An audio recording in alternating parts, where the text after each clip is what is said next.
Bienvenue à Matin Bonheur. Bonjour la Côte d'Ivoire, bonjour Abidjan et bonjour le monde entier.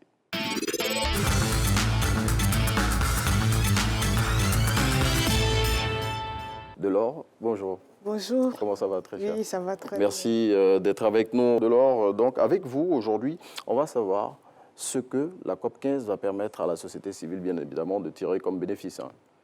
Déjà, pour le citoyen lambda, la COP15, c'est quoi, Delors? Oui, justement, quand on parle de la COP15, on a tendance à être embrouillé quand on se met du point de vue du citoyen lambda, parce qu'on a entendu parler de la COP26 à Glasgow, donc on se demande mais de quoi il s'agit. En fait, il y a 3 conventions essentielles au niveau de l'ONU, et la COP15 est un peu la petite sœur de ces grandes COP sur le climat, donc il ne faut pas confondre. La COP15 s'intéresse à la question de la désertification, donc de la fortification des terres en fait. Oui. Donc c'est sur ce terrain, justement, que travaille la COP15. Donc, comment améliorer la qualité des sols, comment lutter contre la désertification.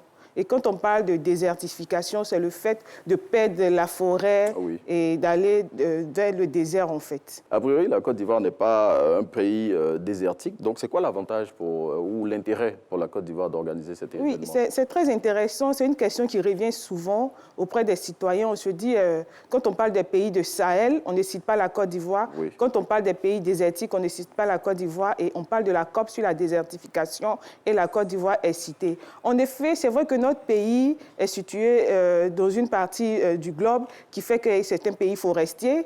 Mais la réalité, c'est que depuis 1960 jusqu'à maintenant, nous sommes en train de perdre du couvert forestier. Oui. Donc, d'où l'urgence aussi d'interpeller, de tirer la sonnette d'alarme, en fait. Oui. En tout cas, il faut anticiper. Il ne faut pas attendre. Il faut anticiper, justement. C'est bien cela. Exactement. Et c'est tout voilà, l'intérêt pour la Côte d'Ivoire d'abriter cet événement. Et pour le citoyen lambda, bon, les rencontres sur le climat, ça doit se tenir, ou bien ça se tient en haut lieu entre les chefs d'État. Il y a justement eu un sommet des chefs d'État. Il y a une autre rencontre encore qui est prévue qui va réunir des techniciens sur les questions climatiques. Donc, c'est quoi l'intérêt pour eux de s'intéresser à cette activité-là? Justement. La COP15, ce n'est pas seulement une rencontre de scientifiques ou de politiques. Si vous voyez que la société civile est présente, c'est pour en profiter, pour présenter ses plaidoyers pour l'amélioration des politiques publiques en matière de préservation des terres. Et qui parle de préservation des terres s'intéresse directement aux citoyens, puis ce sont les citoyens qui utilisent la terre. La Côte d'Ivoire est un pays essentiellement agricole, donc qui tire l'essentiel de son profit, de son bénéfice sur la qualité de la terre. Et nous avons de nombreux paysannes et paysans, des jeunes, des femmes et autres dans toutes nos localités. Alors, nous sommes tous concernés par la question, en tant que citoyens, comment faire de sorte que notre agriculture puisse nous permettre de vivre. Comment éviter la famine? Parce que quand on parle de désertification, c'est carrément la famine, on part vers la famine. Et si on n'a plus rien à manger, qu'est-ce que nous devenons? Donc, nous sommes tous concernés par la thématique de la lutte contre la désertification en tant que citoyens. Pour amener les populations à adhérer à ce que vous faites, quelles sont vos recommandations? Oui, pour mener les populations à adhérer, déjà, nous menons déjà des activités avec ces populations, tenant compte de leur avis, mais en faisant un renforcement des capacités.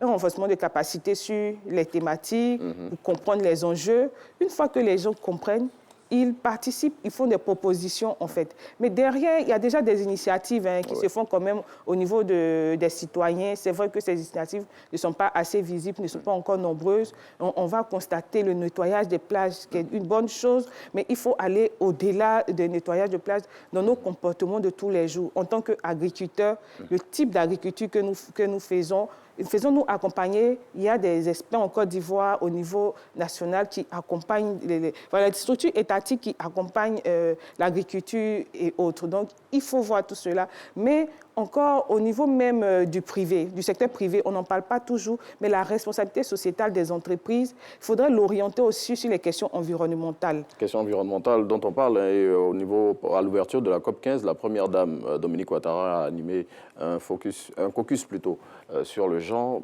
Pour vous, qui êtes une femme, quel est votre regard sur cette activité? Non, même n'étant pas une femme, mais c'est très important en fait, la question, parce que j'allais en venir, puisque nous, le projet que nous menons, c'est un projet dont l'une des je vais dire, l'une des actions principales, c'est l'intégration du genre. C'est la question du genre et de l'inclusion, en fait. La prise en compte des besoins des femmes, spécifiques des femmes, des personnes vivant avec un handicap, dans la mise en œuvre des politiques publiques. C'est pourquoi nous insistons sur le fait de les associer. Et vous voyez, le caucus sur les femmes est revenu sur la question de la femme en zone rurale, parce que justement, quand on parle de ces questions, elles sont en première ligne, et il y a de nombreuses difficultés dans le secteur, notamment la question foncière, du droit foncier. En Côte d'Ivoire, la loi foncière, elle ne fait pas de ségrégation de sexe. Tout le monde a droit à la terre, à l'héritage de la terre. Mais dans certaines pratiques, dans certaines cultures, il se trouve que les femmes n'ont pas accès à la terre, et cela crée des conflits. Et c'est l'un des plaidoyers de la Première Dame au cours de ce caucus sur le genre. Là. On va chuter rapidement parce qu'on n'a pas assez de temps. La COP15 referme ses portes dans 2 jours. Au-delà, au regard de tout ce qui a été dit et fait, est-ce que vous pensez que la société civile a vraiment été prise en compte lors de cet événement? Ah oui, il faut pas avoir la langue de bois. La société civile a vraiment travaillé en amont dans l'organisation de cette COP. La société civile s'implique tous les jours, en tout cas concernant les COP généralement, parce que c'est une opportunité pour nous de faire des plaidoyers, de tomber sur les bonnes personnes, les bonnes adresses, de changer les contacts, mais d'échanger aussi les pratiques et les expériences. Le consortium Benkadi, nous avons eu à mener 2 side events qui ont permis de voir comment cela évolue, comment les questions de la lutte contre la désertification évoluent chez nos pairs de la sous-région, dans les autres pays, dans les autres programmes. Et nous pouvons, nous qui commençons un projet, bénéficier aussi des leçons apprises de ceux-là. Donc, déjà, en termes de renforcement des capacités, c'est important. Mais nous avons aussi des plaidoyers, des personnalités à toucher qui sont facilement accessibles pendant les COP, qui sont présents. Donc, c'est le moment de faire son plaidoyer. Aussi, de sensibiliser le grand public. Et c'est ce qui nous envoie ici. C'est pour cela que nous avons même pris un stand pour sensibiliser tout le monde, les jeunes, les femmes. Et les gens étaient très intéressés par les initiatives de la société civile. Parce qu'on a tendance à faire croire que la société civile ne fait rien, ne fait rien. Donc, à un moment aussi, nous avons décidé de peut-être communiquer, donner de la voix pour qu'on sache que sur la question de la COP15, la société civile a beaucoup travaillé. Elle travaille pour que dans les conclusions, les points qui lui tiennent à cœur soient pris en compte. Et généralement, c'est l'intérêt des populations, des communautés vulnérables aux effets néfastes des changements climatiques, de la dégradation des terres. Merci d'être venu parler de ce sujet relatif à la COP15 et à l'implication de la société civile au cours de cet événement qui réunit, je le rappelle, en terre ivoirienne, près de 5000 personnes qui viennent de 197 pays et c'est la Côte d'Ivoire qui a l'honneur d'accueillir cet événement qui se déroule à l'hôtel Sofitel, l'hôtel Ivoire, ici à Cocody. Il reste encore 2 jours, vous avez la possibilité de faire un tour si vous n'y êtes pas encore passé. Merci. Merci, c'est moi qui vous remercie. Bonne journée. Merci. On compte sur vous pour que les droits de la société civile soient pris en compte.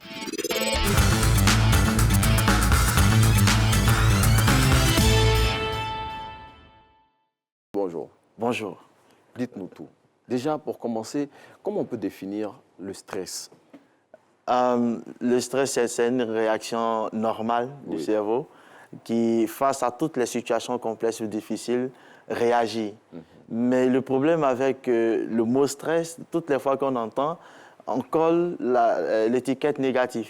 C'est une réaction simple, une réaction normale du cerveau. Du coup, il y a ce qu'on va appeler le bon stress et il y a ce qu'on va appeler du mauvais stress. Et à quel moment, bien entendu, ce stress devient mauvais ou bon, je pense que dans le déroulé, on pourra le voir. Bon, en parlant de stress, dans la définition que vous donnez, mais on est tous soumis au stress. Hein. Je veux dire, même nous, avant de lancer l'émission, on est soumis à un certain stress qui s'estompe avec le temps. Je veux dire, quand on part dans la conduite de l'émission et tout cela, ça s'estompe. Donc tout le monde est soumis au stress. Bien sûr. Tout le monde, peu importe le secteur d'activité. Même quand on se réveille le matin, le stress, il est déjà là. C'est pourquoi je dis qu'il faut faire attention dans la définition parce que toutes les fois qu'on a entendu stress, on s'est dit que c'était quelque chose de mauvais. Et pour cette émission, on va éviter de prendre des mots trop techniques. On va expliquer simplement pour que tout le monde puisse comprendre. C'est ça l'objectif. L'idée, c'est que le stress, il est naturel. En d'autres termes, c'est un stimuli. C'est lui qui nous permet de pouvoir accélérer nos pas, c'est lui qui nous permet de courir. Si on est au sport, par exemple, et qu'on dit à 3, on décolle, tu vois, c'est le stress qui va faire que, bien entendu, le battement du cœur va s'accélérer et que la pression artérielle va monter. Du coup, dès qu'on va dire 3, c'est le stress qui va propulser l'individu pour commencer la course. Donc, il ne faut pas étouffer le stress. Il ne faut pas étouffer le stress. Il y a le bon stress et il y a le mauvais stress. De toutes les façons, nous sommes tous stressés. Comment on définit le bon et le mauvais stress? Alors, comment on fait pour reconnaître, faire la différence entre les deux? Alors, comme je le disais tout à l'heure, c'est déjà un stimulus. Mais on va prendre un exemple pour comprendre jusqu'à quel niveau le stress peut être dangereux ou il peut être bon. Supposons que vous traversez une route. Et pendant que vous êtes en train de traverser la route, peut-être que vous êtes sur votre téléphone. Et une voiture qui vous identifie un peu plus loin... Ce qu'il ne faut pas faire, hein. Oui. Il ne faut pas être sur son téléphone. Il ne faut pas faire ça du tout. Vous passez, et puis il y a une voiture qui vient à distance, elle vous voit. Par mesure de sécurité, elle klaxonne. C'est le stress qui va vous propulser et du coup, vous allez courir. Là, en ce moment, le stress, il est bon. Pourquoi? Parce qu'il vous permet d'accélérer les pas et de sauver votre vie. Mais il y a certaines situations, je ne sais pas si tu as déjà vu ça, la personne traverse la route, il y a un camion ou une voiture qui klaxonne, et puis la personne s'arrête, elle est bloquée. Je ne sais pas si tu as déjà vu ça. Comme si elle était figée, Et nous sommes de l'autre côté de la route, et puis on dit, mais elle est bête, hein. Au lieu de courir, mais en réalité, elle ne peut pas courir. Qu'est-ce qui s'est passé? Le stress est monté à un certain niveau. Donc, ce qu'il faut noter ici, c'est que le stress, il est graduel. Au fur et à mesure qu'il monte, il va augmenter la pression. Mais le problème, c'est que s'il monte aussi trop vite, ça devient dangereux pour nous. Donc, il va arriver un certain moment où on va se planter, on va se bloquer. Et donc, dans les études, par exemple, on va oublier.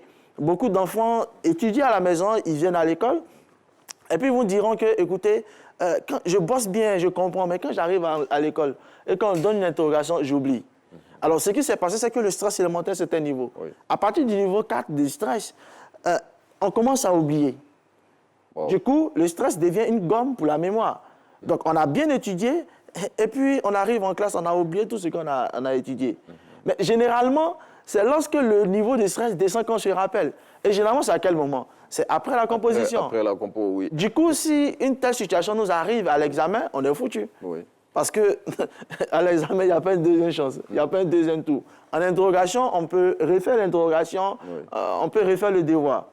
Mais pour l'examen, c'est difficile. Et c'est justement pour cela que vous êtes là aujourd'hui, pour nous donner les clés aux parents et surtout aux élèves pour savoir comment gérer ce stress-là et éviter d'arriver au niveau 4. Hein, parce que vous l'avez dit, à partir du niveau 4, il y a combien de niveaux déjà au niveau du 7. 7 niveaux. Bon, j'imagine que le 7e niveau, là, on perd complètement la mémoire et tous ses moyens. En ce moment, on lit la feuille, on ne voit pas très bien. Je ne sais pas si ça t'est déjà arrivé. Tu lis la feuille, tu lis 5 sujets de français, tu lis, tu ne vois pas bien. Et tu as l'impression que c'est écrit en chinois. En fait, on a des moments d'absence. Voilà, très bien. Donc, ce qui se passe, c'est qu'on va voir certains élèves déposer les feuilles carrément dormis parce qu'ils ne comprennent rien, ils ne savent pas de quoi il s'agit. Il y a des premiers de classe qui échouent aux examens. Est-ce que c'est la conséquence du stress aussi? Bien sûr. Moi-même, j'ai été premier de classe en premier. J'ai fait le bac 2 fois. J'étais premier de classe, j'ai échoué. La première année, mais je me rappelle que quand j'étais en terminale, pour ma première année, mon enseignant me disait que tu risques de rater le bac. Pourquoi? Parce que tu ne fais pas les choses simplement. C'est-à-dire, oui, tu es là, tu te dis, comme tu es premier des classes, Marianne joue à la base, c'est trop simple. Donc, il faut que tu écris quelque chose de très sophistiqué. Et c'est justement ce stress-là qu'on a des premiers des classes. Parce que quand ils se rendent dans le centre, moi, je me rappelle que quand je partais composer, les gens disaient, mais toi, tu es venu faire quoi ici? Tu es venu te moquer de nous parce qu'on est sûr que tu vas avoir. Et ça fait monter la pression justement parce qu'on se dit qu'on comprend les sujets. Pas que je ne comprenais pas les sujets, mais je me disais qu'il fallait écrire les choses dans un certain style, autrement pour montrer effectivement que j'étais meilleur. Donc ça aussi, c'est un danger. Du coup, je parle aux parents qui ont des enfants première de classe, qui ont pour habitude de dire oh, on ne te reconnaît pas. Ça, c'est pas toi. Non, tu peux faire plus. Non, vraiment, c'est pas toi. Le problème avec les premiers de classe, c'est qu'ils sont perfectionnistes, la plupart. Et puis, on leur demande toujours un peu trop. Et du coup, lorsqu'on dit que c'est pas toi, on dit que tu n'es pas efficace, on dit que tu peux faire plus, cette pression de toute la population qui compte sur toi, des enseignants qui comptent sur toi, font échouer généralement les premiers de classe. Wow. Donc, qu'est-ce qu'on devrait faire pour ce cas particulier là, des premiers de classe? Oui, les premiers de classe, ils ont droit à l'erreur, c'est des humains. Oui. Donc, il faut les faire comprendre que la vie, c'est en dents de scie. On peut être très bon, mais souvent, on peut descendre. Pour que, bien entendu, ils ne se sentent pas coupables de faire des choses extraordinaires pour forcément plaire aux gens.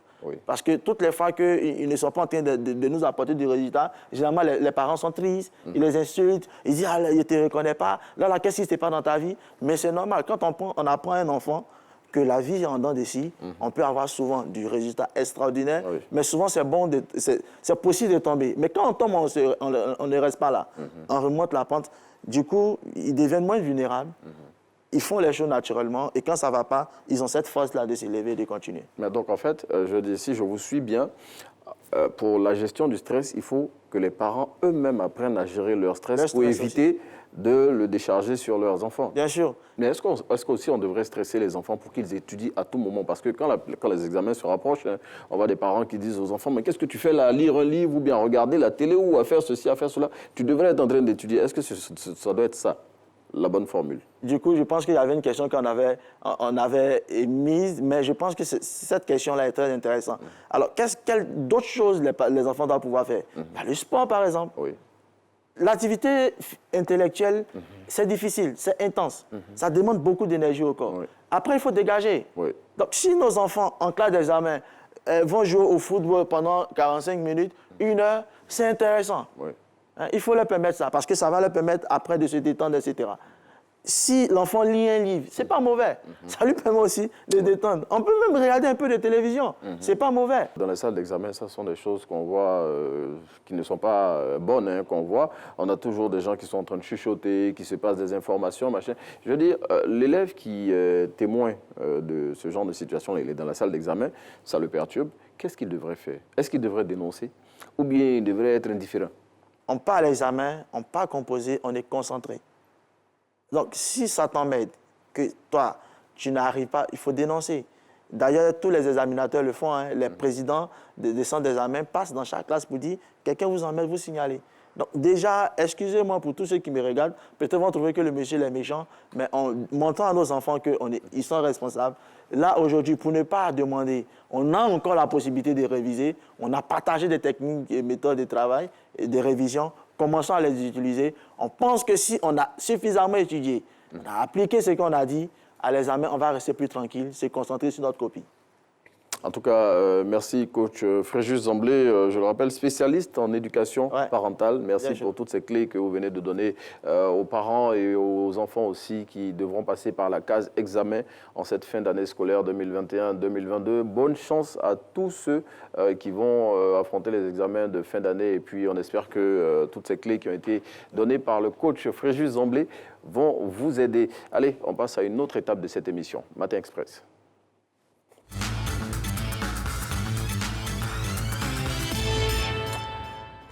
Voilà, Matin Express de ce jour qui nous emmène au Niger où on retrouve notre confrère Omar. Omar, bonjour. Un enseignant a été mortellement poignardé par un de ses élèves dans le département de Bouza, c'est dans le sud du pays. Et suite à cette tragédie, le collectif des enseignants du département de Bouza a décidé de la suspension des cours pour les journées de ce mercredi et de demain. De quoi s'agit-il exactement? Bonjour Abidjan. Bonjour Renou. Oui, il faut le dire, c'est une réalité. La scène horrible s'est passée à Guidan Malami, département de Bouza, de la région d'Etawa, situé à environ 112 km de la capitale Niamey, où un enseignant a été mortellement poignardé par son élève du CM2. Le victime était d'ailleurs le directeur de l'école primaire de Guidan Alami, mortellement, je disais tantôt, poignardé par son élève, dans des circonstances que l'enquête en cours va certainement permettre d'élucider. Selon en tout cas nos premières informations, tout est parti d'une mésentente entre l'enseignant et l'élève qui n'aurait pas apprécié certains propos à son égard. Il aurait soigneusement caché le couteau dans le sac et c'est en pleine cour qu'il a passé à l'acte. Juste après, la gendarmerie nationale de cette localité était bien sûr sur ses lieux. Il faut le dire, suite à cette tragédie, le collectif et des enseignants de cette localité ont décidé de suspendre les cours pendant 2 jours, en attendant de voir clair. Oh là là, c'est terrible hein, cette information. Bon, on continue de parler d'éducation au Niger, mais avec un sujet un peu moins grave. Il s'agit du président de la République du Niger qui s'était engagé à recruter des enseignants contractuels. Et il y a 1 an de cela, et l'année scolaire 2021-2022 est en train de finir. Et jusqu'à présent, il n'y a aucun début d'exécution de cette promesse qu'il avait prise. Oui, effectivement, en tout cas, c'est une réalité dans le domaine de l'éducation. Depuis son accession à la magistrature suprême, le chef de l'État, Bazoum Mohamed, a pris en tout cas d'énormes engagements dans le secteur de l'éducation, dont entre autres notamment le recrutement des enseignants contractuels. Alors depuis bien sûr sa accession à la magistrature suprême dans un premier temps, au cours de l'année académique 2021-2022, le président de la République a pris l'engagement de recruter au moins 2150 enseignants contractuels à la fonction publique. En tout cas, actuellement, selon les enseignants, pour le moment, c'est toujours le statu quo, ce qui pousse en tout cas ces enseignants d'exprimer leur mécontentement. Je vous avoue, beaucoup de nos camarades sont sceptiques par rapport à ça et ils pensent que nous, qui sommes même signataires du protocole d'accord, que nous sommes en partie prenante de cette non-mise en œuvre de tous les engagements qui ont été pris par la partie gouvernementale.